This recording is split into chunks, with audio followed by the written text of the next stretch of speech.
வணக்கம். செந்தணலின் பிரதான செய்திகள். விரிவான செய்திகளுக்கு முன் தலைப்புச் செய்திகள். யாழில் தமிழ் தேசிய பேரவையினர் ஊடகவியலாளர்களுடன் சந்திப்பு. இன்னொரு அடக்குமுறை சட்டம் வேண்டாம், யாழில் கையெழுத்து போராட்டம். யாழில் வீட்டிற்கு அஸ்திவாரம் வெட்டியவருக்கு காத்திருந்த அதிர்ச்சி. கைவிடப்பட்ட நிலையில் மீட்கப்பட்ட குழந்தை, வெளிநாடுகளில் இருந்து வந்த அழைப்புகள். தமிழ் பண்பாட்டு ஊர்வலத்துடன் நடைபெற்ற விபுலானந்தர் அடிகளாரின் துறவற நூற்றாண்டு விழா. பிறந்த சிசுவை வீசிச் சென்ற தாயிடம் அமைச்சர் விடுத்துள்ள கோரிக்கை. யாழ்ப்பாணத்தில் பெருந்தொகையான கேரள கஞ்சா மீட்பு. உறவினர் வீட்டிற்கு நடந்து சென்ற சிறுவனை மோதி தள்ளிய கார், சம்பவ இடத்திலேயே பலி.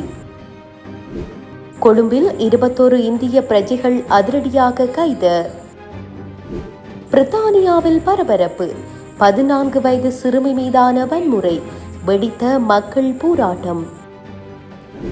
ஸ்ரேலில் இலங்கையர்கள் பயணித்த பஸ்ஸில் தீ விபத்து, ஒருவர் காயம். தொடர்வன விரிவான செய்திகள். தமிழ் தேசிய மக்கள் முன்னணியின் சமகால அரசியல் தொடர்பாக யாழ் மாவட்ட ஊடகவியலாளர்களுடனான சந்திப்பு இன்று யாழ்ப்பாணத்தில் உள்ள தனியார் விருந்தினர் விடுதியில் இடம்பெற்றுள்ளது.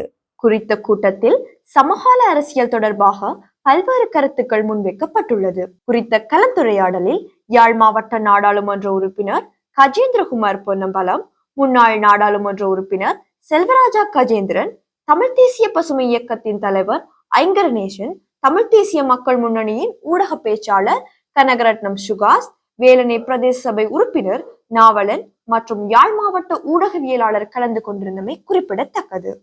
பயங்கரவாத தடை சட்டத்தை இல்லாது செய்ய கோரி நாடு முழுவதும் முன்னெடுக்கப்பட்டு வரும் அடையாள கையெழுத்து போராட்டம் இன்று யாழ்ப்பாணத்தில் இடம்பெற்றது.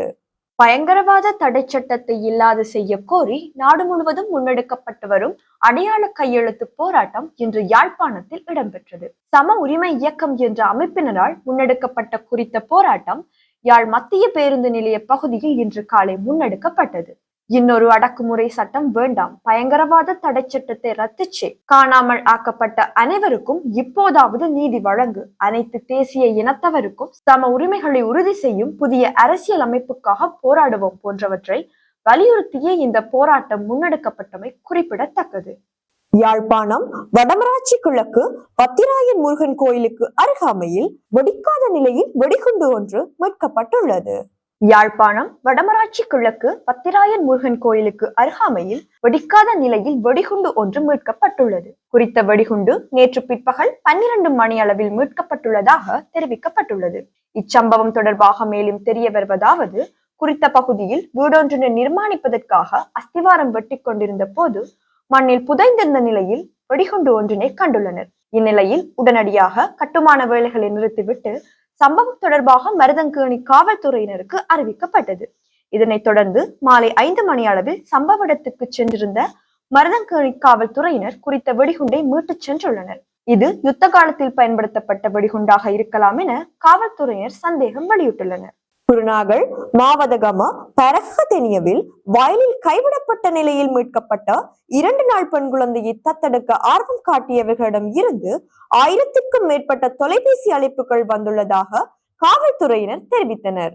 குருநாகல் மாவதகம பரகதெனியவில் வயலில் கைவிடப்பட்ட நிலையில் மீட்கப்பட்ட 2 நாள் பெண் குழந்தையை தத்தெடுக்க ஆர்வம் காட்டியவர்களிடம் இருந்து 1000க்கும் மேற்பட்ட தொலைபேசி அழைப்புகள் வந்துள்ளதாக காவல்துறையினர் தெரிவித்தனர். கனடா, ஆஸ்திரேலியா, நியூசிலாந்து, அமெரிக்கா மற்றும் இத்தாலி போன்ற நாடுகளில் வசிக்கும் இலங்கையர்களிடம் இருந்தும் பல அழைப்புகள் வந்துள்ளதாக காவல்துறை தெரிவித்துள்ளது. குழந்தையை தத்தெடுப்பது குறித்து விசாரித்த அனைவருக்கும் தத்தெடுப்பு செயற்பாட்டில் உள்ள சட்ட நடைமுறைகள் குறித்து தெரிவிக்கப்பட்டதாக காவல்துறை அதிகாரிகள் தெரிவித்தனர். முத்தமிழ் வித்தகர் சுவாமி விபுலானந்த அடிகளாரின் துறவற நூற்றாண்டு விழா இன்று மானிப்பா இந்து கல்லூரியில் இடம்பெற்றது. முத்தமிழ் வித்தகர் சுவாமி விபுலானந்த அடிகளாரின் துறவற நூற்றாண்டு விழா இன்று மானிப்பா இந்து கல்லூரியில் இடம்பெற்றது. புத்த சாசன மற்றும் கலாசார அலுவல்கள் அமைச்சு, இந்து சமய கலாசார அலுவல்கள் திணைக்களம், யாழ்ப்பாண மாவட்ட செயலகம், யாழ்ப்பாண பிரதேச செயலகம், அகில இலங்கை இந்து மாமன்றம், யாழ்ப்பாண தமிழ்ச்சங்கம், மானிப்பாய் இந்து கல்லூரி ஆகியன இணைந்து இந்த துறவற நூற்றாண்டு விழாவினை ஏற்பாடு செய்திருந்தன.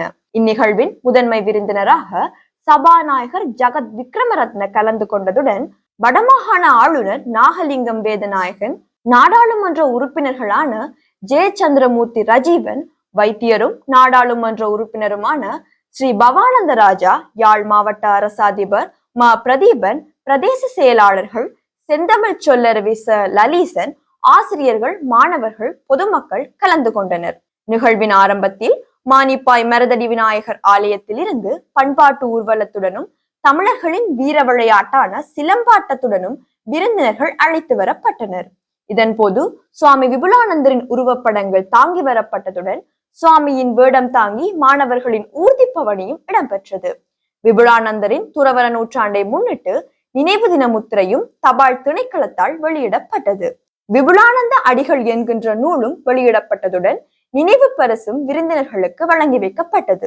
வெள்ளை நிற மல்லிகையோ வேறெந்த மாமலரோ, வள்ளல் அடியணைக்கு வாய்த்த மலர் எதுவோ, வெள்ளை நிற பூவுமல்ல வேறெந்த மலருமல்ல, உள்ள கமலமடி உத்தமனார் வேண்டுவது எனும் பாடலை இயற்றிய சுவாமி அவர்கள் 19ஆம் திகதி ஜூலை மாதம் 1947 தனது 55வது வயதில் இறையடி சேர்ந்தமை குறிப்பிடத்தக்கது. குருநாகலில் வயல்பரப்பில் சிசுவை விட்டு சென்ற தாயே அதனை பொறுப்பெடுத்தால் வாழ்வாதாரத்திற்கு தேவையான வசதிகள் வழங்கப்படும் என்று மகளிர் மற்றும் குழந்தைகள் விவகார அமைச்சர் சரோஜா போல்ராஜ் தெரிவித்துள்ளார். குருநாகலில் வயல்பரப்பில் சிசுவை விட்டு சென்ற தாயே அதனை பொறுப்பெடுத்தால் வாழ்வாதாரத்திற்கு தேவையான வசதிகள் வழங்கப்படும் என்று மகளிர் மற்றும் குழந்தைகள் விவகார அமைச்சர் சரோஜா போல்ராஜ் தெரிவித்துள்ளார். மாவதகம பரகதெனிய சிங்கப்புர பகுதியில் உள்ள வயலொன்றில் கைவிடப்பட்ட குழந்தை தொடர்பில் அமைச்சர் நேற்று ஊடக சந்திப்பின் போது கருத்து வெளியிட்டார். கைவிட்டு சென்ற சிசுவின் தாயை கண்டுபிடிக்க விசாரணைகள் நடைபெற்று வருவதாகவும் அமைச்சர் கூறியுள்ளார். அப்பகுதியில் வசிக்கும் ஒருவரின் தகவலின் அடிப்படையில் மாவதகம போலீஸ் நிலைய பொறுப்பதிகாரி தலைமையிலான குழுவினர் நேற்று முன்தினம் குழந்தையை கண்டுபிடித்துள்ளனர். சுமார் 2 நாட்கள் முன்னர் பிறந்த சிசு மாவதகம மருத்துவமனையில் அனுமதிக்கப்பட்டு பின்னர் குருநாகல் போதனா மருத்துவமனைக்கு மாற்றப்பட்டது. குருநாகல் குழந்தைகள் பிரிவில் தற்போது சிகிச்சை பெற்று வருவதுடன் குழந்தை சிறந்த ஆரோக்கியத்துடன் உள்ளதாக மருத்துவமனை வட்டாரங்கள் தெரிவித்தன. யாழ்ப்பாணம் வடமராட்சி கிழக்கு நாகர்கோவில் பகுதியில் இன்றைய தினம் காலை 9 மணியளவில் பெருந்தொகையான கேரள கஞ்சா மீட்கப்பட்டுள்ளது. யாழ்ப்பாணம் வடமராட்சி கிழக்கு நாகர்கோவில் பகுதியில் இன்றைய தினம் காலை 9 மணியளவில் பெருந்தொகையான கேரள கஞ்சா மீட்கப்பட்டுள்ளது. இந்த சம்பவம் தொடர்பாக மேலும் தெரிய வருவதாவது, புலனாய்வுத்துறையினருக்கு கிடைத்த ரகசிய தகவலின் அடிப்படையில் இன்றைய தினம் நெல்லியடி விசேட அதிரடி படையினரால் ஒரு விசேட சுற்றிவளைப்பு ஒன்று நாகர்கோவில் பகுதி முழுவதும் மேற்கொள்ளப்பட்டது. இச்சுற்றிவளைப்பில் 40 பொதிகள் அடங்கிய 81.3 கிலோ கேரளா கஞ்சா மீட்கப்பட்டுள்ளதுடன் சந்தேக நபரும் தப்பிச் சென்றுள்ளார். மீட்கப்பட்ட கேரள கஞ்சா மருதங்கேணி போலீஸ் நிலையத்தில் வைக்கப்பட்டுள்ளது. இந்த சம்பவம் தொடர்பான மேலதிக விசாரணைகளை மருதங்கேணி போலீசார் மேற்கொண்டு வருகின்றனர். வீதியால் நடந்து சென்று கொண்டிருந்த சிறுவன் கார் மோதியதில் சம்பவ இடத்திலேயே உயிரிழந்துள்ள துயரச் சம்பவம் இடம்பெற்றுள்ளது. வீதியால் நடந்து சென்று கொண்டிருந்த சிறுவன் கார் மோதியதில் சம்பவ இடத்திலேயே உயிரிழந்துள்ள துயரச் சம்பவம் இடம்பெற்றுள்ளது. இந்த சம்பவம் கம்பஹா மாவட்டம் மினுவாங்கொடை பிரதேசத்தில் நேற்று வெள்ளிக்கிழமை மாலை இடம்பெற்றுள்ளது. குறித்த விபத்து சம்பவம் தொடர்பில் மேலும் தெரிய வருகையில், உறவினரின் வீட்டுக்கு நடந்து சென்ற சிறுவனை பின்னால் வந்த கார் மோதியதால் ஏற்பட்ட விபத்தில் மேற்படி சிறுவன் சம்பவ இடத்திலேயே உயிரிழந்துள்ளார். மிருவாங்கொடை பிரதேசத்தைச் சேர்ந்த 13 வயது சிறுவனே சம்பவத்தில் உயிரிழந்துள்ளார். காரின் சாரதியை கைது செய்துள்ள போலீசார் விபத்து தொடர்பில் மேலதிக விசாரணைகளை மேற்கொண்டு வருகின்றனர். கொழும்பு புறநகர் கிர்லைப்பனை பகுதியில் சட்டவிரோதமாக ஆன்லைன் சூதாட்டத்தில் ஈடுபட்ட 21 இந்திய பிரஜைகள் குடிவரவு மற்றும் குடியகல்வு திணைக்களத்தின் விசாரணை பிரிவினரால் அதிரடியாக கைது செய்யப்பட்டுள்ளனர். கொழும்பு புறநகர் கிர்லைப்பனை பகுதியில் சட்டவிரோதமாக ஆன்லைன் சூதாட்டத்தில் ஈடுபட்ட 21 இந்திய பிரஜைகள் குடிவரவு மற்றும் குடியகல்வு திணைக்களத்தின் விசாரணை பிரிவினரால் அதிரடியாக கைது செய்யப்பட்டுள்ளனர். இந்திய பிரஜைகள் சுற்றுலா விசாவில் இலங்கை வந்தும் அவர்களது விசா காலம் முடிவடைந்த பின்னரும் கிள்ளைப்பனையில் ஒரு வீட்டில் சட்டவிரோதமாக தங்கியிருந்து ஆன்லைன் சூதாட்ட நடவடிக்கைகளை தொடர்ந்ததும் விசாரணையில் தெரிய வந்துள்ளது. குடிவரவு மற்றும் குடியகல்வு திணைக்களத்தின் விசாரணை பிரிவின் இடர் மதிப்பீட்டு பிரிவு அதிகாரிகள் தரவு பகுப்பாய்வு மூலம் கிடைத்த தகவலின் அடிப்படையில் இந்த கைது நடவடிக்கைகளை மேற்கொண்டனர். கைது செய்யப்பட்டவர்கள் 22 முதல் 36 வயதுக்குட்பட்டவர்கள் என குடிவரவு மற்றும் குடியகல்வு திணைக்களம் தெரிவித்துள்ளது. கைதான இந்திய பிரஜைகள் வெளிசர தடுப்பு முகாமில் வைக்கப்பட்டுள்ளதுடன் அவர்கள் உடனடியாக இந்தியாவுக்கு நாடு கடத்துவதற்கான ஏற்பாடுகள் செய்யப்பட்டு வருகின்றன. இனி சர்வதேச செய்திகள். இங்கிலாந்தின் எசெக்ஸ் மாவட்டத்தில் உள்ள எப்பிங் பகுதியில் பெரும் பதற்றம் ஏற்பட்டுள்ளதாக சர்வதேச ஊடகங்கள் செய்தி வெளியிட்டுள்ளன. இங்கிலாந்தின் எசெக்ஸ் மாவட்டத்தில் உள்ள எப்பிங் பகுதியில் பெரும் பதற்றம் ஏற்பட்டுள்ளதாக சர்வதேச ஊடகங்கள் செய்தி வெளியிட்டுள்ளன. அங்குள்ள ஒரு ஹோட்டலில் புகலிடம் கோரியவர்கள் தங்க வைக்கப்பட்டுள்ள நிலையில் அந்த ஹோட்டலை சுற்றி ஒரு மக்கள் குழு கூடி போராட்டத்தை நடத்தியுள்ளனர். குறித்த போராட்டம் தொடர்பில் அங்கு தங்க வைக்கப்பட்ட ஒரு அகதியால் 14 வயது பள்ளி மாணவியர் பாலியல் வன்முறைக்கு உள்ளானதாக காவல்துறையினரால் குற்றம் சுமத்தப்பட்டுள்ளது. இந்த விவகாரம் வெளியான பிறகு மக்கள் அதே ஹோட்டலுக்கு சென்று குரல் கொடுத்து எதிர்ப்பு தெரிவித்தனர். போராட்டம் மிகுந்த பதற்றத்தில் மாறியது.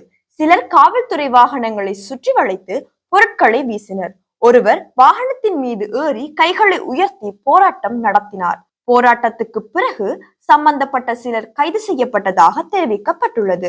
மேலும் பல சந்தேக நபர்களை காவல்துறையினர் அடையாளம் கண்டுள்ளனர். பொதுமக்களின் பாதுகாப்பிற்காக அந்த இடம் முழுவதும் காவல்துறை பாதுகாப்பு அதிகரிக்கப்பட்டுள்ளது. இந்த சம்பவம் சமூகத்தில் பெரும் அதிர்ச்சியையும் பரபரப்பையும் ஏற்படுத்தியுள்ளமை குறிப்பிடத்தக்கது.